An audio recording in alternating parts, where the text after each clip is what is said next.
Organization of Treasury in banks. Treasury function is an integrated function concerned with liquidity management, and in most banks, Treasury acts as a service center. By convention, Treasury function was limited to fund management, making sure there exists adequate cash balances so that day-to-day expenses of the bank is met with infrequent gaps in cash flow. From a bank's perspective, reserve requirements are met by the Treasury on a day-to-day basis by holding minimum cash balances with the Reserve Bank as mandated in cash reserve ratio and investing funds in securities that are approved by the authority required under statutory liquidity ratio. The instability in interest rates or yield is central to the bank's transformation of making treasuries a mere keeper of CRR and SLR to being a profit center for the bank. An active treasury can earn profit without risks by borrowing cheap from forex market or money market and invest back in forex or bond market. Treasuries can also enable their customers and urge them to execute transactions in financial markets. Another function of the treasury may be hedging or insulating the bank's balance sheet from interest and exchange rate fluctuations. Treasury can also extend the bank's function of asset liability management as a modern way of doing business in the financial circles. This involves reordering maturity and interest rate patterns of assets and liabilities through 1. Direct portfolio actions and 2. Through derivatives minimizing or eliminating risks arising from the two sides of the balance sheet. Up till now, the important function of Treasury remains or continues to remain liquidity management. Owing to its interface with markets, managing market risk has become an important part of Treasury. This is because the banks owe a great deal to economic reforms and deregulation of markets, an economic phenomenon that was going on in the past decade or so. Treasury plays an important role in ALM or the asset liability management, involves itself in decision making regarding strategic investments and product pricing. The decisions normally is kept internal in nature. Treasury also has become a profit center with its own investment and trading activity. Treasury also connects the deposit-taking and lending business in banks with the financial markets, an activity which is so much seen to happen in corporate treasuries in non-banking companies. Globalization. An integrated cash flow has become the basis of treasury operations nowadays, since the banks in general do not differentiate between rupee cash flows and foreign currency cash flows. That is because banks have managed to get a wider audience who has foreign currency funds through their offshore operations. So also the corporate customer base has extended for these banks and these days includes resident foreign currency accounts such as EEFC, NRI deposits and float fund from external commercial borrowings. Banks also get funds from global markets and convert those funds into domestic currencies. Integrated Treasury. IT or Integrated Treasury deals with investments in securities and foreign exchange business in what used to be done as core activities in most Indian banks. It is the result of reforms in the financial world which came into being as a result of partial convertibility of rupee and as a result of deregulation of the interest rate. There were many relaxations which were brought forward by the Reserve Bank and are mainly in the area of ECB or external commercial borrowing, FDI or foreign direct investment, and ODI or overseas direct investment by Indian corporates and in the field of resident Indians foreign currency operations. Banks are allowed to keep large limits in relation to their net worth for overseas investments and borrowing.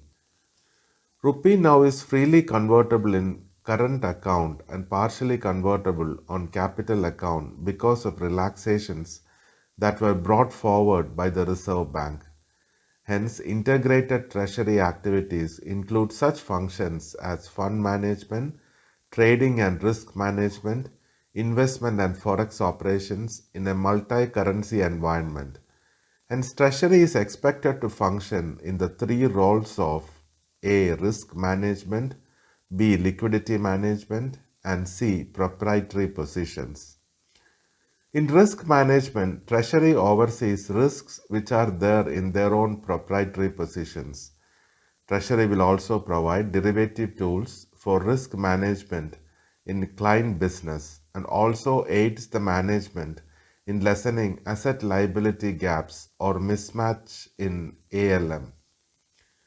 In liquidity management, Treasury will make sure there exists complete compliance with reserve requirements, namely CRR and SLR. In maintaining proprietary positions, Treasury trades in securities, currencies, and other financial instruments, which may also include derivatives, if it contributes to banks' profits. Hence, to recap, one may see that integrated treasury functions as a center for risk management, acts in compliance to reserve requirements of CRR and SLR, acts as a channel for global cash management, deals with efficient merchant services including advisory services and forex, provides assistance in asset liability management, and optimizes profit by gaining greatly from money market, forex market, and securities market, include credit derivatives, debt, and equity. Treasury organization. Treasury works with a greater degree of independence with an accounting system which it can claim as its own. Treasury may be organized as a specialized branch under bank's head office or as a department of the bank. Treasury, when it works as a specialized branch, can act as an authorized dealer for foreign exchange business and can participate directly in clearing and settlement systems. It also maintains the books of accounts separately from the branch, the books of accounts, namely profit and loss and general ledger accounts. Treasury, when it works as a department, works in a coordinated manner with the head office, planning departments, and central accounts, where the delegation model followed will be in a line management structure of the organization.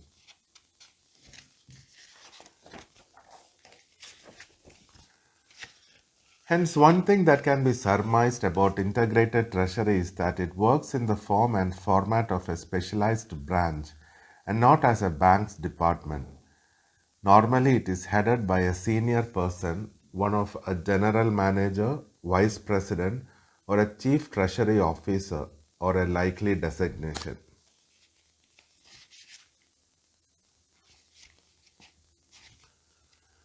The level of delegation and reporting in essence for a treasury depends upon the importance given to the treasury function of the bank and on the size of the bank and on the importance the treasury activity has on that branch.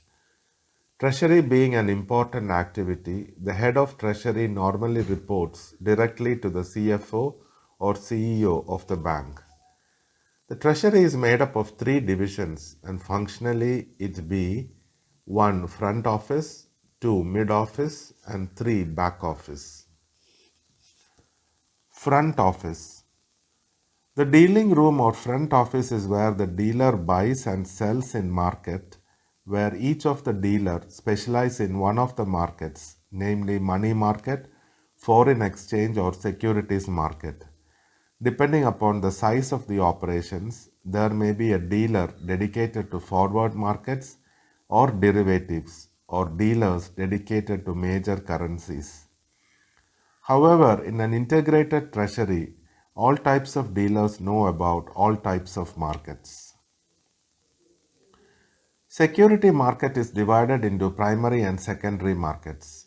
The primary market issues are normally subscribed by investment department, which is part of the treasury, situated outside of the dealing room because it needs approval of credit risks.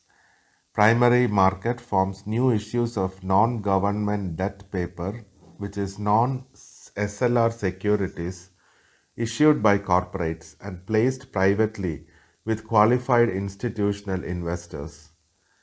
In secondary market, the securities dealer participates in T-bill auctions and in the auction of government securities. The securities dealer may also deal with buying and selling of securities that are available in the secondary market. An equity dealer may also be present who may deal with equity instruments in the secondary market. In addition, the dealing room may also have an ALM desk, which is asset liability management, that manages banks' ALM risks with some amount of exclusivity. Mid office. Mid office in general deals with risk management and is the place where management of information happens, as well as spearheads the accounting activity. The mid office reports performance parameters to the management, most likely a chief risk officer, and monitors exposure limits and stop loss limits of the treasury. In treasury risk management, it oversees ALM support activities as well as may implement transfer pricing mechanism. Back office. Back office does all bookkeeping of the deals made by dealers and submits periodic returns to the Reserve Bank. Back office also maintains demat account with depository participants and ensure margin money is held with the clearing corporation for settlements in rupee and dollar denominations. It also maintains nostro account funding or foreign currency accounts with participating correspondent banks, as well as maintains security account with the Reserve Bank. Back office operations normally do confirmations and settlements, as well as reconciliations of the numerous transactions of the deal. Back office is mainly responsible for verification and settlement of the deals which are concluded by the dealers. The back office confirms the deals with the counterparties, which might include banks and other financial institutions, and verifies the confirmation documents' authenticity. The deals are usually verified based on deal slips as well as on the confirmation receipts received from the counterparties. Settlement is an important function of the back office, and it is important that on value date, all the receipts and payments should take place. Delay incurred in settlement would severely affect the reputation of the bank. Following deals, settlements indicate receipt and payment of amounts made by the dealers. This might include lending and borrowing, sale and purchase of foreign currency, as well as sale and purchase of securities. Deal procedure. Normally, the deals are conducted on the basis of FIM MDA handbook. During preliminary negotiations, the dealers should state any qualifying conditions prior to when a transaction is being executed. That is, qualifications should be specified on or before a firm quote has been indicated on the NDS, which is Negotiated Dealing System. Some of the examples of qualifications or qualifying conditions are non-availability of member in other center, credit approval or limits available for the counterparty. The prices that are being quoted by the dealers when acting as principal, agent or broker should be firm or indicative, and this has to be done at the time of quoting. Prices quoted by the brokers are taken as indicative unless otherwise mentioned. Generally, it is a firm quote when dealing with a counterparty who is online. A dealer who is quoting a firm quote through a broker or directly to a counterparty is committed at a price or rate that is in the marketable amount, provided the counterparty name is acceptable. When the market changes or a news is expected that might have an effect on the price or in a volatile market, dealers quoting a firm price should tell how long the price is good. If the price or rate is not for the marketable amount, qualification condition should be brought about by the dealer, since usually the price or rate is for marketable amount. When the news that changes the market happens, the risk that the principal runs into is that the deal might get hit. This is why a significant part of the broker transactions relies on a mandate given by the dealer who is acting on behalf of the principal. In other words, the broker uses the mandate so as to advertise the principal's interest on entities. Broker may also show the price to entities, and in the interest of members, the broker may have revised the price to a smaller set. Mandates generally will not go more than 15 minutes, and broker checks with the principal to see if the mandate is current. When the counterparty is firm to deal at the mandated price, the broker reveals the name of the entity offering the mandate. Broker then calls the member who offered the mandate and confirms the deal. While concluding of a deal, a dealer should regard to honor the deal when in effect the following parameters have been agreed upon, namely credit approval, price, name, acceptability, as well as any commercial terms applied. In respect of deals done on the NDS, it is considered final the moment the counterparty responds to a firm quote. Within 15 minutes of the conclusion of the deal, the dealer should report that on NDS.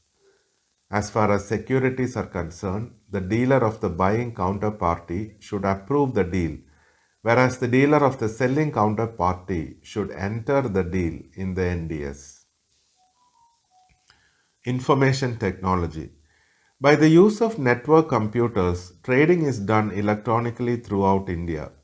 Secure WAN includes all market players and participants who may create offers and bids, whether it be bonds, equities, or forex. Some of the electronic trading platforms are Reuters Electronic Dealing Systems, NSE, and BSE.